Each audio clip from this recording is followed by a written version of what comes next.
Hi there, self anointed wild man speaking to ya.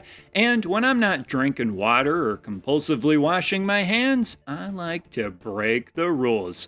Rules like only play the most recent video games. Because you see, I got a hunger for 2D video games.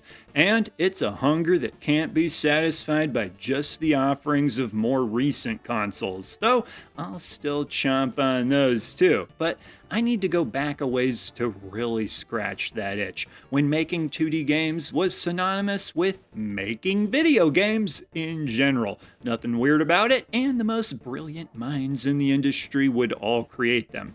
And if you're like me, or would like to be wild like me, I've got just the thing, a list of 5 consoles that I feel are the best for fans of 2D games.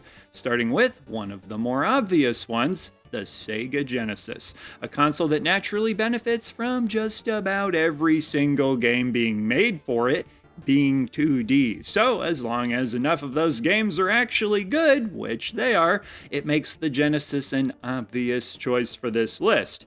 All the staple genres associated with classic 2D gaming are here: platformers, action platformers, run and guns, shoot 'em ups, beat 'em ups, games you borrowed from a friend and forgot to give back. Love these. It's all here and it's all a treat. Who said dessert can't be good for you? Science has shown you're a way better human after playing Sega Genesis. Better mood, attitude, and outlook on life. I enjoy my sessions so intensely that when I finish, it's look out world for some happy vibes coming your way. What sticks out to me about Genesis games is the arcade influence. Sega made their bones by creating awesome arcade games up until that point, and the Genesis marked the point in time where Sega mastered having a nice balance of home console exclusives to round out some nice arcade ports. And yeah, I understand using the word mastered is a bit cruel to the Master System, sorry.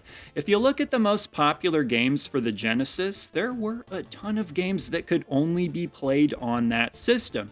And not just Sonic and Streets of Rage, lots of the system's best games are games that people nowadays are still not aware of. And trust me, I'm doing my darndest to change that. And ironically, many of these games at the time of release could only be played on a Genesis, but can now be played on a lot more than a Genesis. So you don't need a Genesis to play them, but just a warning, you won't be able to do this, so it's up to you. For the next console, we've got the TurboGrafx 16, and I know what you're thinking. Oh great, the console with all the different hardware and regional options to consider. When looking to get into this system, you'll inevitably run into terms like PC Engine, Turbo CD, Turbo Duo, PC Engine Duo, Super System cards. The system practically has its own jargon of different terms, and it's your job to figure it out, leading many people to what I call the TurboGrafx 16 rabbit hole. I have a friend who went in there and was never seen again. Some try to say he just deleted his Facebook profile, but if the TG16 rabbit hole didn't get him, then how do you explain this? Personally, I remember the day that the amount I actually played the console finally surpassed the number of hours I'd spent researching it. Fans of 2D games are going to like what the system has to offer, though. It's known for having tons of great shoot 'em ups, but it has a lot of other great games too.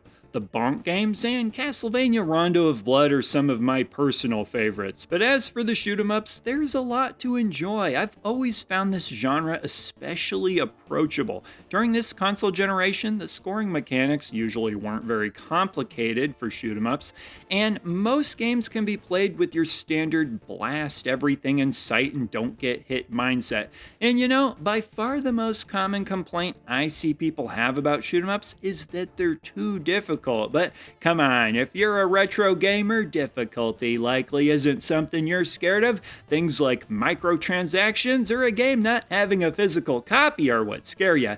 In any case, don't sleep on the TurboGrafx 16. It's not the greatest pillow anyways, but it is a great console. Keep in mind that the console was popular in Japan during a time when video game development for home consoles was pretty much ruled by Japanese developers. So it was supported well and has great games from a time period when 2D games were king.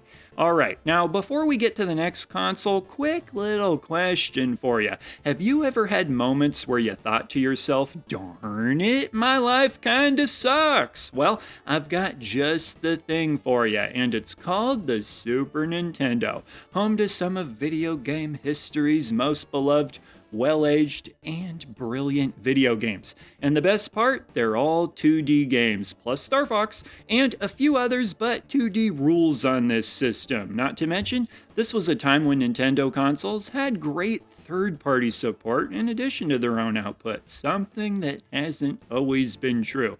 I've always loved the use of color in Super Nintendo games, though. While I can also appreciate the more gritty aesthetic that Genesis games often went for, never underestimate a game being colorful. The times I've done that, they hit me like a truck. Here's me playing Yoshi's Island after a 5-year hiatus. But yeah, it would seem odd to me for someone to ignore the Super Nintendo if they were fans of 2D games. I suppose there's still a lot of games without it, but there's even more with it, and plenty to choose from. Next up, we've got the Neo Geo, arguably the king of 2D. It's hard to imagine being a fan of 2D Spritework and not feeling like this console was a love letter written to you. It sure beats some of the other letters that consoles have written to me, that's for sure. Big, fatty, chunky 2D sprites applied to games with an arcade mindset, which makes sense given the Neo Geo is first and foremost an arcade machine, with a library of games to reflect this approach. One of the best things about 2D compared to 3D games, to me at least, is that they're generally much more concise and direct. Except for Rascal, that game's direct with you, but oftentimes, when a game moves into a 3D space, you can walk around or ride a horse around for hours. 2D is just boom, stuff is happening, and not a lot of time wasted. And while not every game for Neo Geo occurs in a more traditional side-scrolling format, like Baseball Stars 2 here, you still get a lot of bang for your buck. With buck being time invested. Games designed to quickly grab the attention of hyper kids jacked up on sugar in an arcade setting. Fittingly, they also work great for midlifers who need a little pick-me-up after a long day. If you're looking to appreciate the artistry and animation of Spritework in the form of some easy-to-play games, you won't be disappointed by the Neo Geo. For the final console on my list, at first I was tempted to list the Nintendo DS. Despite not having exclusively 2D games, it still has a lot. Then I was tempted to list the Game Boy Advance. Then I was tempted to list the Sega Saturn, since it's my personal list. Then I was tempted to eat a banana. Hey, it happens. Then I thought, what am I doing? I think I gotta list the NES. Even though many people would argue the games don't look as nice as the other systems on this list, since it's older hardware, the 8-bit visual style is still perfectly pleasing, with so many indie developers still emulating its style and people loving the way these games look. And the NES has so many great games for it in this very style, so to me, it gets the nod. This is how it went down. Even if for some reason you didn't enjoy any of the games, which I think you would, it would give you such an appreciation for where a lot of gaming's biggest series came from. Here! I'd like to think that the kids will always care about the NES for that reason, and I don't know about you, but understanding more of the context around what I'm playing always seems to make things more enjoyable for me. Unless it's chess, the context is that I suck at it. But there you have it. That does it for my list. Oh wait, I forgot. I need to rank these in order from 5 to 1 because people like that even if they disagree with my order. At number 5, I'd have NES. At number 4, I'd have TurboGrafx-16. At number 3, I'd have Neo Geo. And at number 2 and number 1, naturally, I have the Super Genesis Nintendo. And you know what? I kind of want to throw the GBA and Saturn on this list too. I mean, it is my list. The Saturn had a lot of 3D games, but the 2D games are just so good. And The Game Boy Advance, while not quite up there with the Super Nintendo in my opinion, is still loaded with bangers. I should also mention that modern consoles like the Switch, of course, have tons of 2D games, in large part thanks to the indie scene. But there it is. Let me know what your top 5 or top 7 would be. I'm curious how many of my choices you would also have. So be sure to leave your list below along with anything else you'd like to say, and I will see ya in the next video. He's the retro bird, yeah, and he's talking about video games. He's